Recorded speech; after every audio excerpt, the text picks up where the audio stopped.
بسم الله الرحمن الرحيم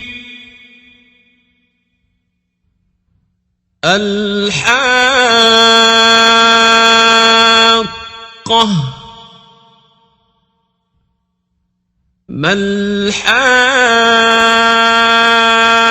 الحاقة وما أدراك ما الحاقة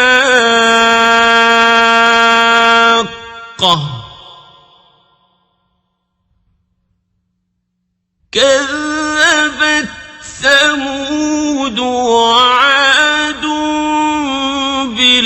بالقارعة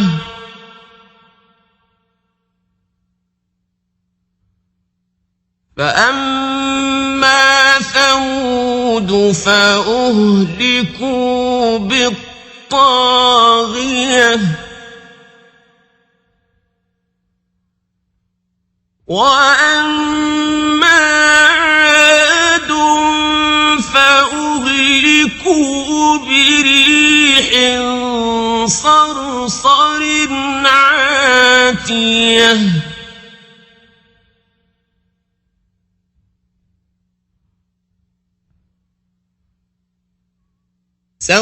سخرها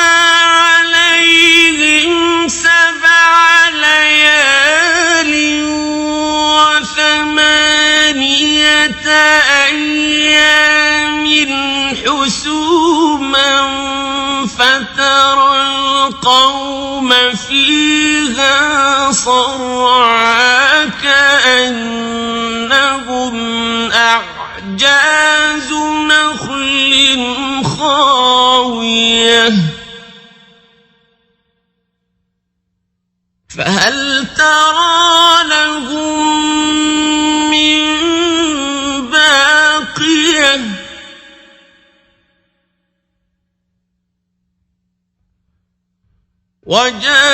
وجاء فرعون ومن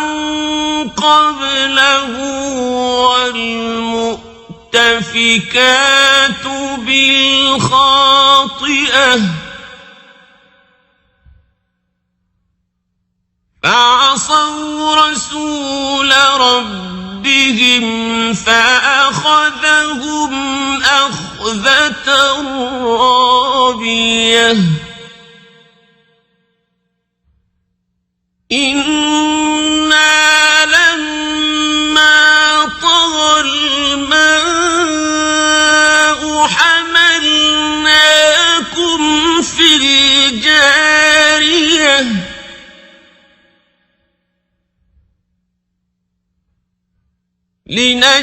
لنجعلها لكم تذكرة وتعيها أذن واعية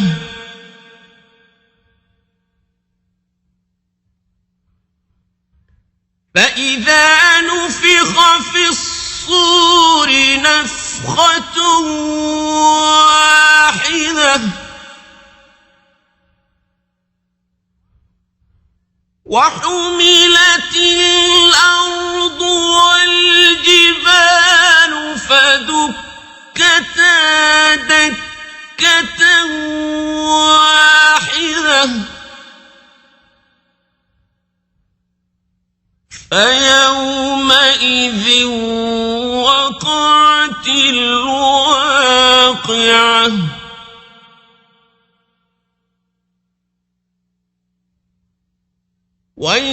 وانشقت السماء فهي يومئذ واهية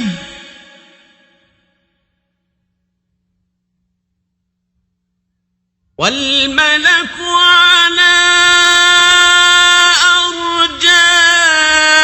أرجائها ويحمل عرش ربك فوقهم يومئذ 8 يومئذ تعرضون لا تخفى منكم خافية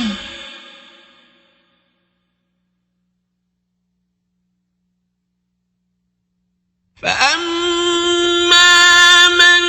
أوتي كتابه بيمينه فيقول هاؤم اقرءوا كتابيه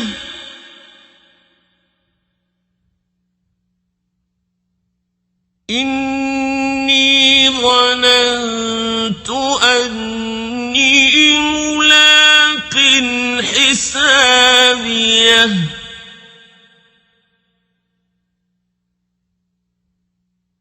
فهو في عيشة راضية في جنة عالية قطوفها دانية كلوا واشربوا هنيئا بما أسلفتم في الأيام الخالية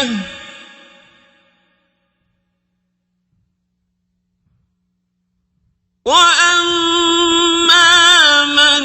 أوتي كتابه بشماله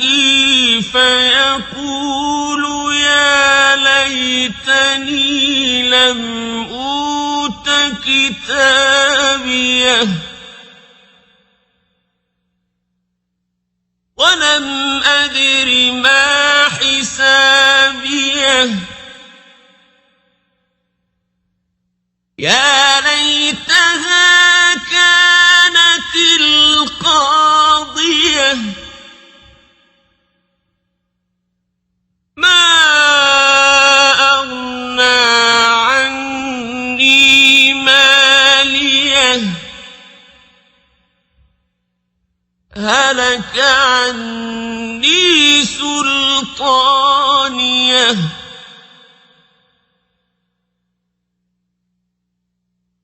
خذوه فغلوه ثم الجحيم صلوه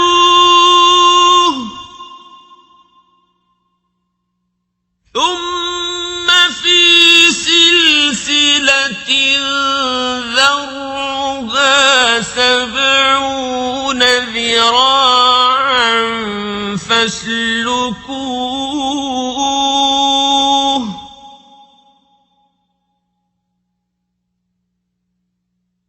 إنه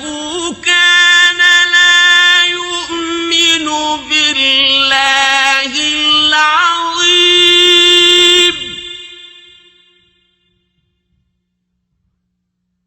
ولا يحض على طعام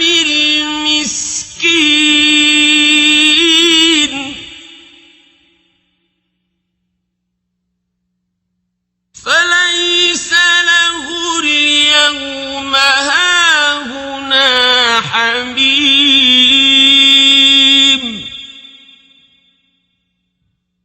ولا طعام إلا من غسلين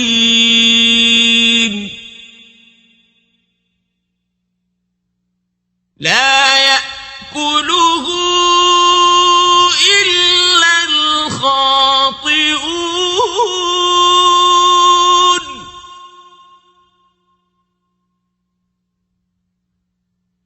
فلا أقسم بما تبصرون وما لا تبصرون إنه لقول رسول كريم وما هو بقول شاعر قليلا ما تؤمنون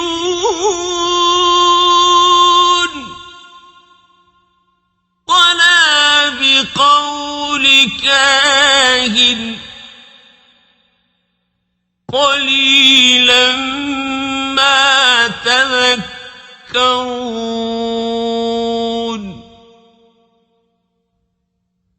تنزيل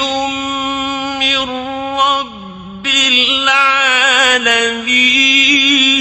العالمين ولو تقول علينا بعض الأقاويل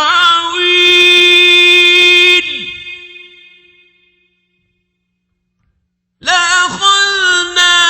منه باليمين ثم لقطعنا منه الوتين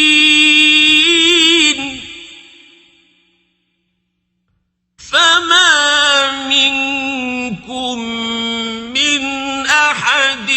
عنه حاجزين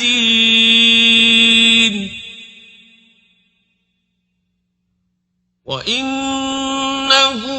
لتذكرة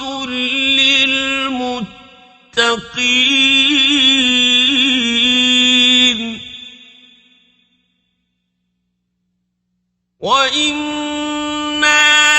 لنعلم أن منكم مكذبين وإنه لحسرة على الكافرين وإنه لحق اليقين